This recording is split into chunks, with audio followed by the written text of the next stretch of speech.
ನೋಡಿ ಹೇಳ್ತಾರೆ, John volt ಎನ್ನುವಂತ ಒಬ್ಬ ತತ್ವಜ್ಞಾನಿ ಹೇಳ್ತಾರೆ, ಮಕ್ಕಳು ಕೇವಲ ದೈಹಿಕವಾಗಿ ಮತ್ತು ಬೌದ್ಧಿಕವಾಗಿ ಬೆಳೆಯುವುದು ಮಾತ್ರವಲ್ಲದೆ, ನೀವು ದೈಹಿಕವಾಗಿ ದೇಹದಲ್ಲಿ ಅನೇಕ ಬದಲಾವಣೆಗಳಾಗುತ್ತೆ, ದೇಹದ ಮುಂದೆ ಅನೇಕ ಬೆಳವಣಿಗೆ ಉಂಟಾಗ್ತದೆ, ಅದರೊಟ್ಟಿಗೆ ಬೌದ್ಧಿಕ ಅಂದ್ರೆ ಬುದ್ಧಿಗೆ ಸಂಬಂಧಪಟ್ಟ ಹಾಗೆ ನಿಮ್ಮಲ್ಲಿ ಬೆಳವಣಿಗೆ ಆಗ್ತದೆ ಮಾತ್ರವಲ್ಲದೆ, ನಿಮ್ಮಲ್ಲಿ ಕುತೂಹಲ,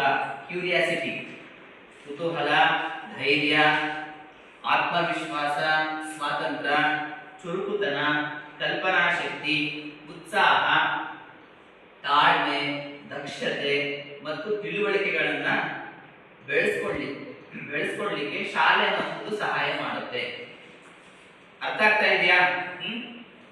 ಶಾಲೆ ಅನ್ನುವಂಥದ್ದು ದೈಹಿಕವಾಗಿಯೂ ಬೆಳವಣಿಗೆ ಮಾಡುತ್ತೆ, ಬೌದ್ಧಿಕವಾಗಿಯೂ ಬೆಳವಣಿಗೆ ಮಾಡುತ್ತೆ, ಅದರೊಟ್ಟಿಗೆ ನಿಮ್ಮಲ್ಲಿ ಅನೇಕ ಅಂಶಗಳನ್ನ ಬೆಳೆಸ್ತಾ ಹೋಗುತ್ತೆ.